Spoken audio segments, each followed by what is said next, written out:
عاملين ايه؟ يا رب تكونوا بخير. النهارده معانا فيديو جديد على قناتنا على اليوتيوب. يا ريت قبل ما نبدأ زي ما تعودنا ننزل نعمل لايك وسبسكرايب في القناة عشان الفيديو ينتشر ويوصل للناس اكتر ويبقى فيه دعم في القناة.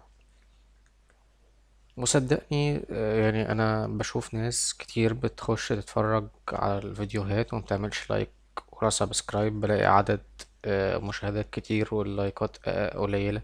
مش هتخسر حاجة لو دوست لايك، صدقني مش هتخسر اي حاجة. يعني انا بفيدك بدون مقابل، فانت مش هتخسر حاجة لو انت عملت لي لايك. صح ولا ايه؟ المفروض يبقى فيه مصالح متبادلة.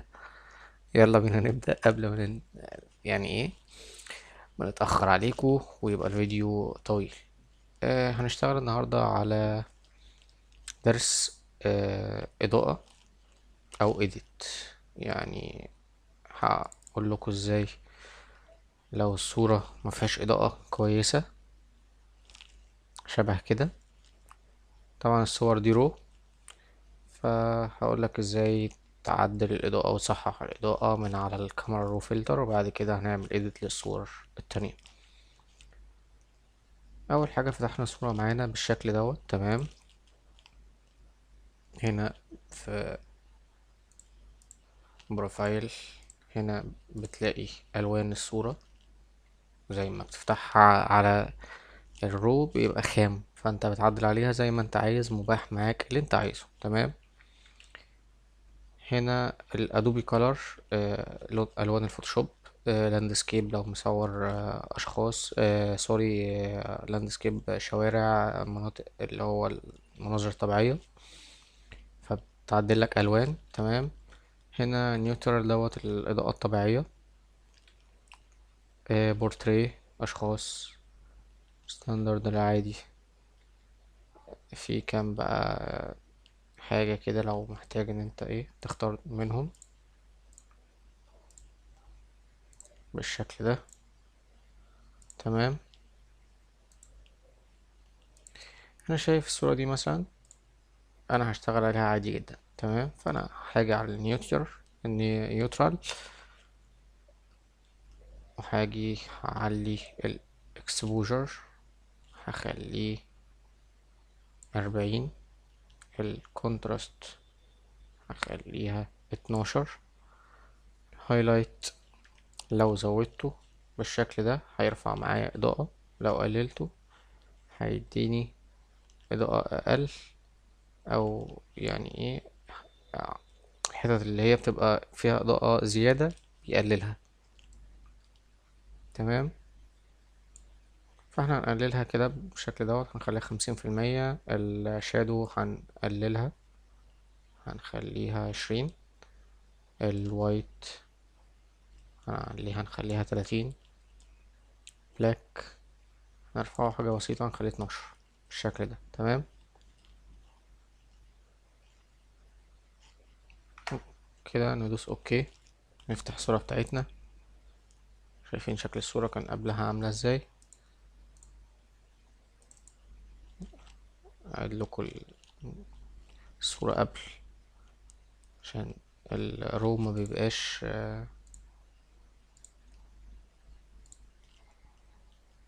في ان انت بعد ما تفتحه ان انت تجيب قبل كده يعني.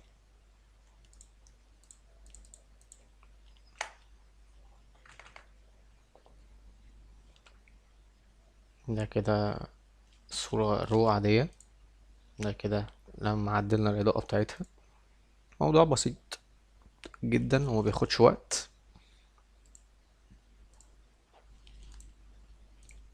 فرق ملحوظ طبعا. ده كده مبدئيا تمام، ما عملناش اي حاجة. تمام. كل دوت من على الكاميرا رو فلتر بدون اي مجهود. طبعا بقى محتاج تعليق اضاءة تاني. هتيجي هنا هتختار كيرفس، وهتيجي هتعمل كده، هتعلي بالشكل ده الإضاءة بتاعتك،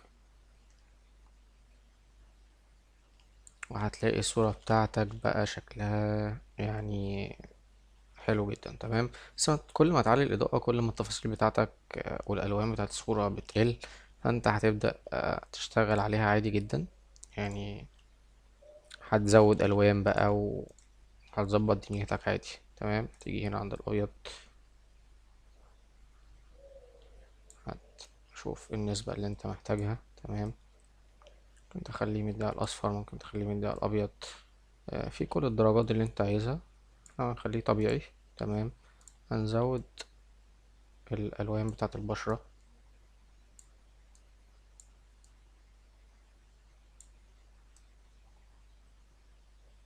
هنغمق سيكا، هنيجي عند الاحمر، هنعلي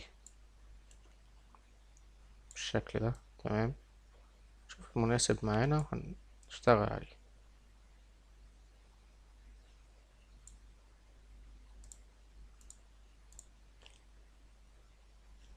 بس عشان ما اطولش عليكم، ده كده كان اول درس معانا. دي بيفور، دي افتر. بيفور وافتر طبعا فرق ملحوظ جدا. تمام، تاني حاجة معانا ان احنا هنبدأ نشتغل على الصورة دي.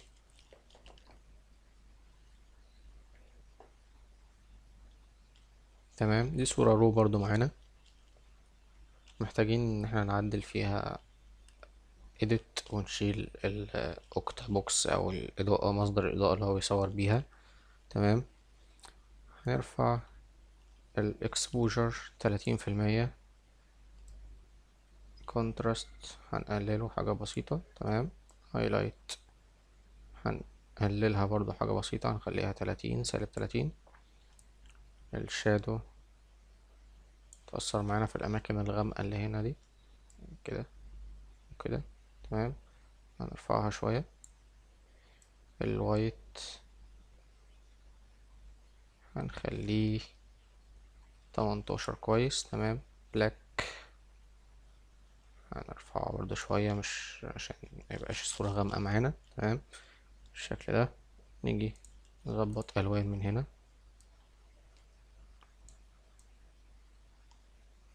بالشكل ده. تمام، في من هنا برضو ان انت ممكن تعمل الوايت بالانس اوتو، او ان انت تعدل على حسب ما انت عايز. تمام، تختار الوضع المناسب ليك وتشتغل عليه عادي. تمام، انت بتخليه مثلا انسب حاجة ليك. ممكن ده مناسب ليا، ممكن ان انا اعمله كده واشتغل انا بقى اعمل وايت بالانس بالفوتوشوب عادي. تمام، هنخليه زي ما احنا كده في الاول، ندوس اوكي.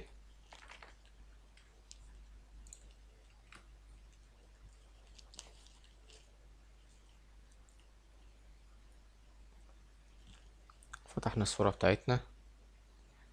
اول حاجة عندنا محتاجين نشيلها، عندك مصدر الاضاءة، السلك اللي فوق ده، في هنا اسلاك ظاهرة معانا، في عمود نور ممكن نشيله، ممكن نخليه، فيها كذا حاجة عايزة تتظبط. تمام، هنبدأ نكبر الصورة بتاعتنا بالشكل ده. هنيجي هنا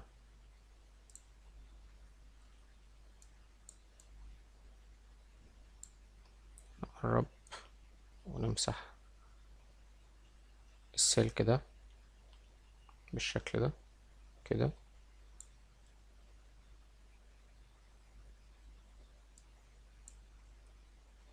يعني كده أول حاجة احنا شلناها. تمام، خلي بالنا من التفاصيل. تمام، هنيجي نشيل مصدر الإضاءة، هنحدده بالشكل ده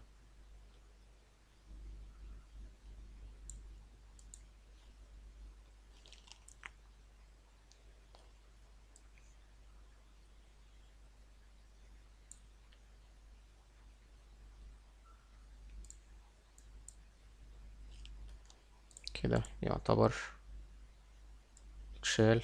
وقت الصورة بتاعتنا مفيهاش أي حاجة. تمام، هنيجي بقى نقرب كده، نصغر الأداة بتاعتنا كده تاني، وننزل لتحت ونشيله السلك في العاكس اللي في الأرض في المية. تمام، بالشكل ده، واحدة واحدة عشان ما نبوظ حاجة.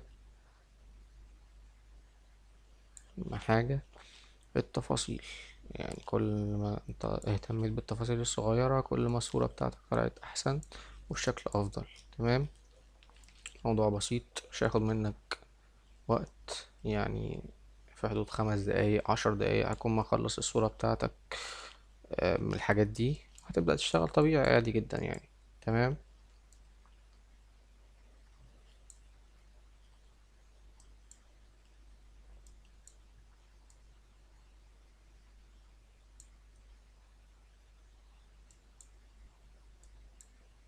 طب احنا قريبين من الشخص كده واحدة واحدة عشان ما نسحبش الشخص معانا واحنا بنشيل. تمام. الحاجات دي كده واحدة واحدة بالشكل ده، هنلاقي ان الموضوع يتظبط معانا كده بالشكل ده. تمام. في حاجات بسيطة ممكن نبقى نجيب الأداة دي ونشتغل نعمل كده.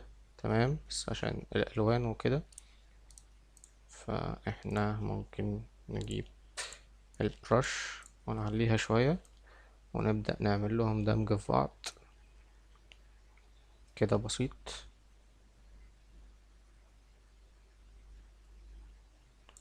عشان نضيع الخطوط السوداء اللي باينة دي. تمام. هنقلل الميكس، نشتغل كده، تبدأ تظبط معاك. تمام.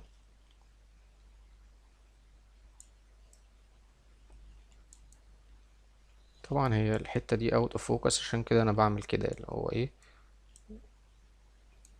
هي كده كده مفيهاش تفاصيل باينة او فيها حاجة مش مؤثرة على الصورة، فعادي انا بعمل لها اكنها كده تبع البلور مش اكتر. تمام. الحتة دي بقى هتتشال، احنا كده يعتبر خلصنا. هنرجع الميكس زي ما كان، هنيجي نشيل العاكس اللي هنا ده بالشكل ده.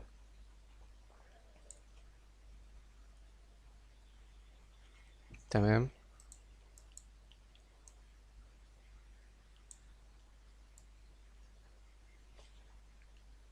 موضوع بسيط جدا مفهوش اي تعب ولا في اي حاجة. تمام. كده الصورة بتاعتنا اهي، اول ما فتحناها كانت بالشكل ده. كده احنا بعد ما شلنا التفاصيل اللي فيها والاسلاك والحاجة بتاعتنا. تمام. العمود ده برضو ممكن نشيله بنفس الطريقة، ممكن لأ نخليه عادي عشان وقت الفيديو. تمام. بس عشان تبقوا عارفين الطريقة، هنا في ورقة شجر ممكن نشيلها بالشكل ده. تمام. نبدأ نشتغل على الصورة طبيعي جدا، دبل لاير، وهتبدأ تعدل ألوانك بالشكل ده.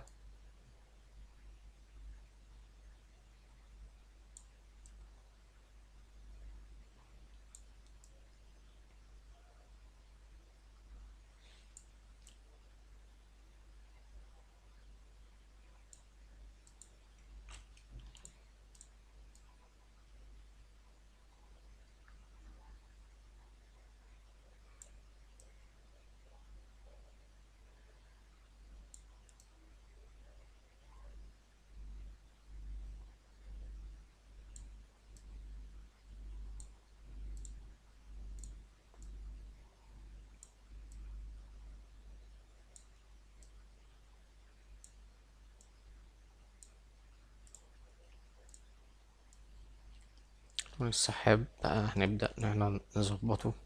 تمام. أهم حاجة نحاول إن احنا نقربه من الطبيعي، ما نخليش الموضوع اوفر. تمام.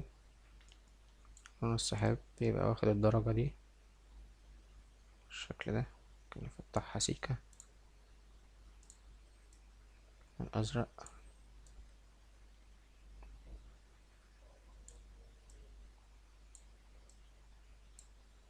بالشكل ده. تمام. مفيش حاجة تعتبر موف في الصورة فمش هيأثر معانا على حاجة. تمام. هنيجي عند الأبيض.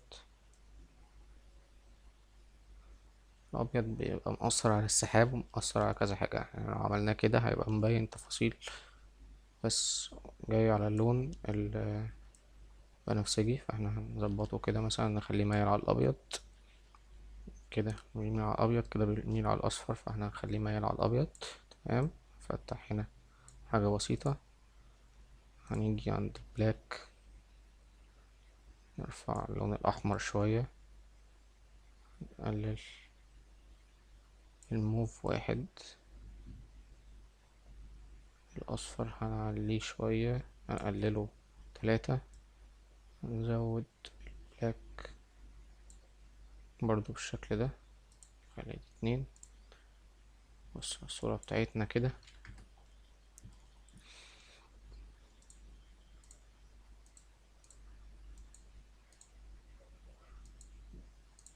موضوع بسيط جدا، ويعني مش محتاج ان انت تخلي الموضوع صعب. محتاج تظبط حاجة تاني، هتعمل دبل لاير تاني، وهتخش تعدل من الكاميرا رو فلتر، وهتعمل تنعيم مثلا، هتظبط الوان، هتعمل اللي انت عايزه براحتك. تمام. اللون الاحمر، هنا لون البشرة، هنا اللون الاصفر، الاخضر، انا هخلي الاخضر فاتح شوية. تمام. السحاب مظبوط. تمام، مفيهوش اي حاجة. هنا هنفتح شوية، نيجي هنا